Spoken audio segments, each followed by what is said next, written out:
Hello, hello once again, animal lovers. Welcome to Animals Are Us with me, Jenni Chase from 97.1 WASH-FM. And I'm Lisa Berigan from Big 100.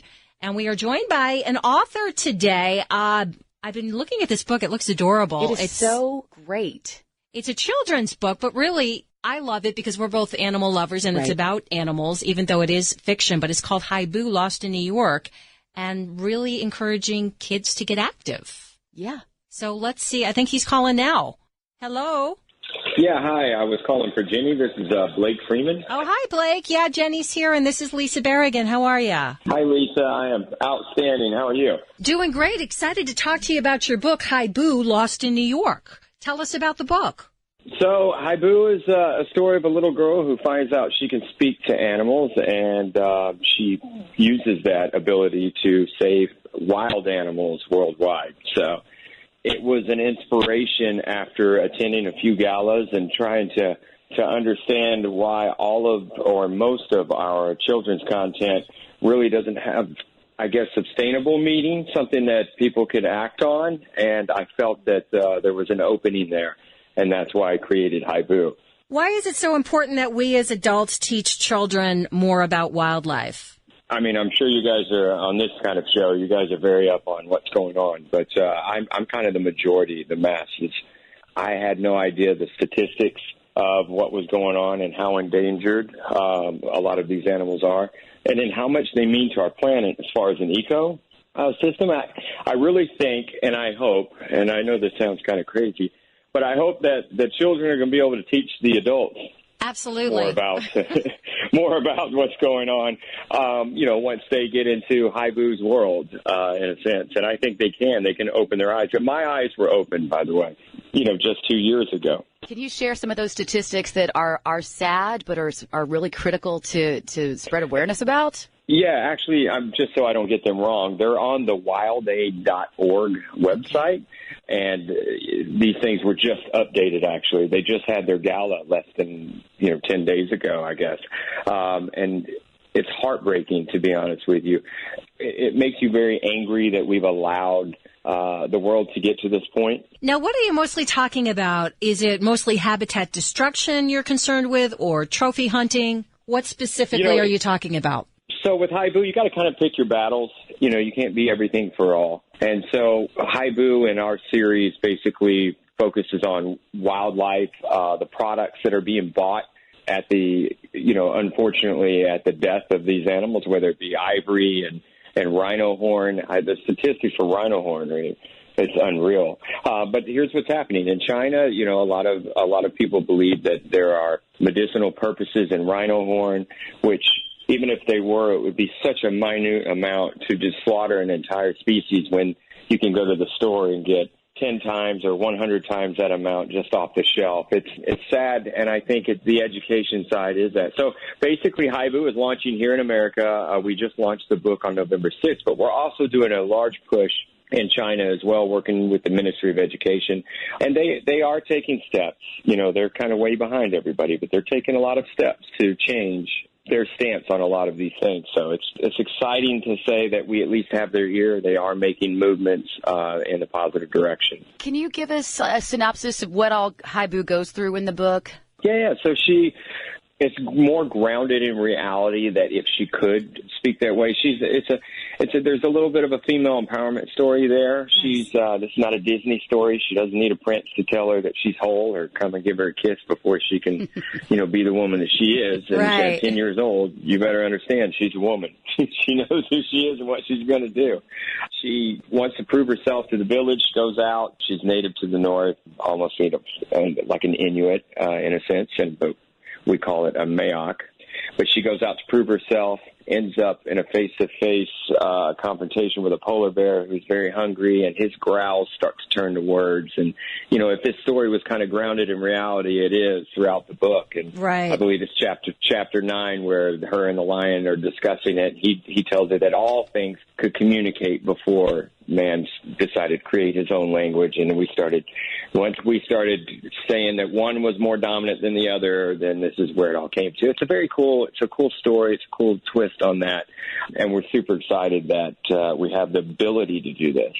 Blake, you mentioned polar bears. There's a lot of global warming deniers out there. How much are these global warming deniers hurting wildlife? It's a huge cause for concern. Even if we got two things that we're dealing with. One, what we are doing to the planet as humans is, I think we're starting to get the attention of everybody. I think even Donald Trump actually even almost admitted it. Who knows what he's thinking at the point. But what the biggest problem is, whether in the north there's a lot of problems under the ice where there's heated water coming up under that's also melting the ice. But there's no doubt what we are doing in our emissions as humans are causing this planet to go awry. And it's affecting those kind of animals. And I think, I'm not sure if you guys have seen the videos of these polar bears that are completely starving up there. Yeah, it's awful. But it's not just them. I mean, it's everything in the sea. We have shark attacks because they're running out of food. They're coming closer to the beaches. I mean, all of these things are starting to happen. And it just seems like it's going to be in a short relative time that we're going to go, oh, no, we waited too long.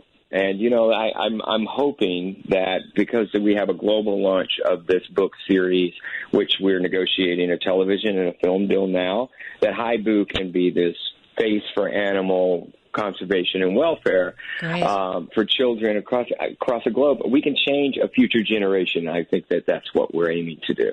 For the adults listening, Blake, what would you say to them as to why they should care about wildlife and protecting them and the habitats? Why should they care? Why? I have other stuff to worry about. Why should this matter to me?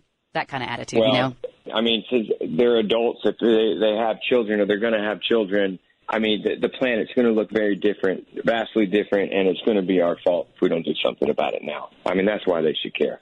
One, they should care because as a human race, we've got to start doing better at caring about everything and everybody. Amen. Not just animals, but every human.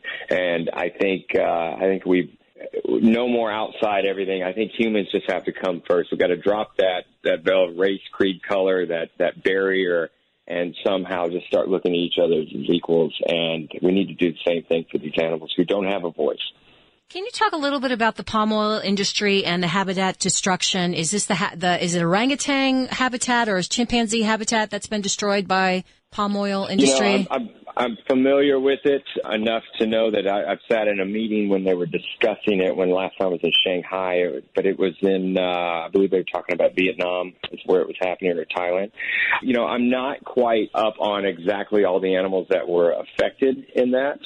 But, look, I know that that's a problem, and I wish it was just that. I mean, the pangolin population in Vietnam, there's all kinds of species that are being decimated. And one of the things that we're trying to do with Haibu is we just partnered with Stanley, and unfortunately he just passed, but he's partnered with him and his company to do a comic series for Vietnam, for Thailand, to spread awareness on those species that are living there that are endangered and almost extinct.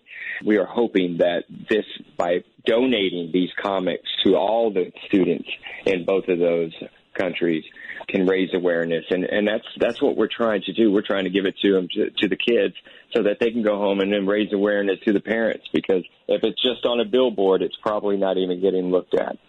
It seems that most kids do love animals. Right. Where does it change? At what point do people start to become apathetic to these issues? Because as a kid, right. I mean, every kid loves animals.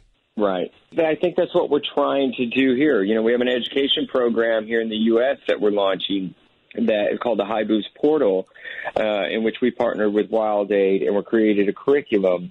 And over the course of 6 weeks, we're hoping to educate these kids. Now, where do they lose that thought? Like, where do they, I don't know. I don't know if we grow older and just stop caring.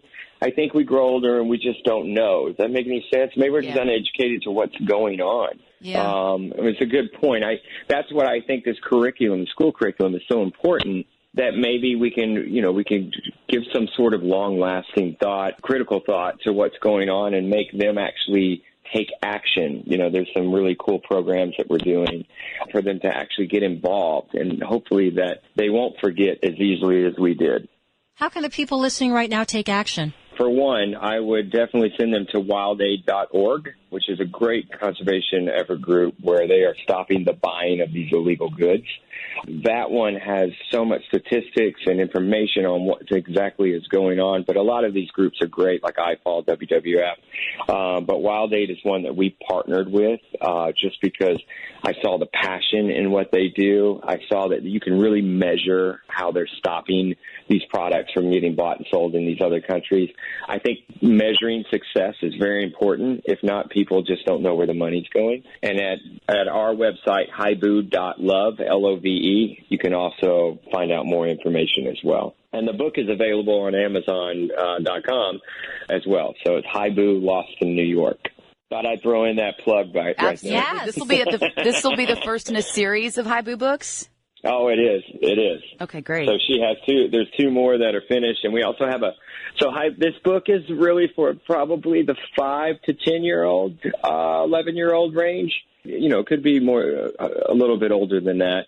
But we also have a picture book releasing early next fall with the same story, and then there will be picture books for the ages, 2 to 6 that are going to be releasing in conjunction with this, all multiple different stories. So we want to hit all the age groups that we can with this. And then the comic series actually even skews a little older than that, and that's around, the 11 to 13, 14. They always say start them out young. You hear that phrase a lot. And I think if you can make some headway with the younger generation, you've got some very powerful voices on your side. Not to go on a tangent, but you look at what our young kids are doing now. Like, they're getting out to vote. They are marching against various things. I mean, kids, young people care. And I think that the earliest that you can introduce them to important topics, they'll really catch on, Really. You know what?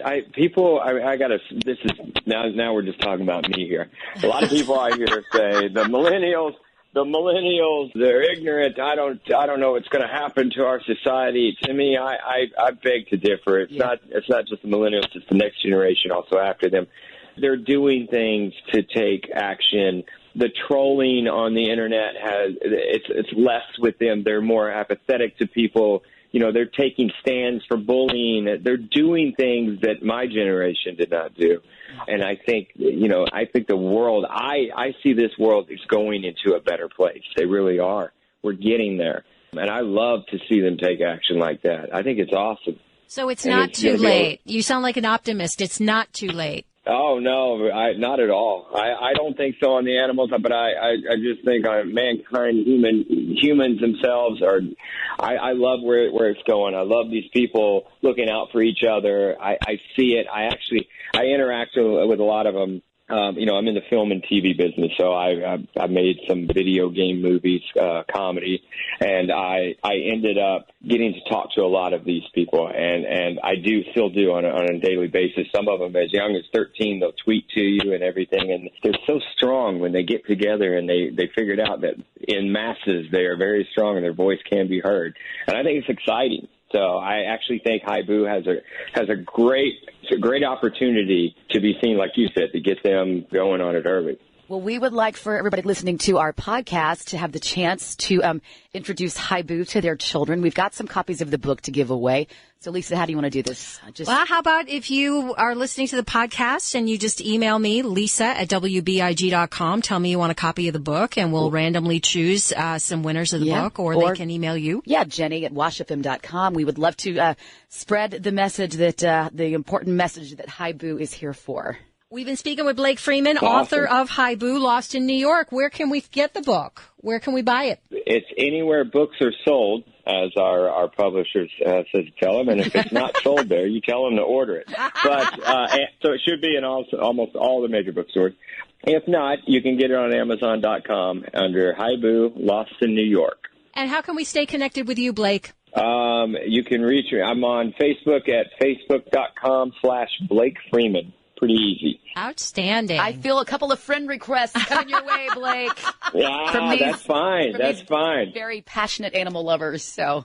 Oh, that'll be great. I would love to chat it. Let's do it. Blake, thank you so much for your time. The book, Haibu, Lost in New York, great new children's book, available now. A children's book with a purpose. Yes. Thank you. Thank you very much for having me on. Thank you. Take care. Happy holidays. Okay, you too. Bye-bye.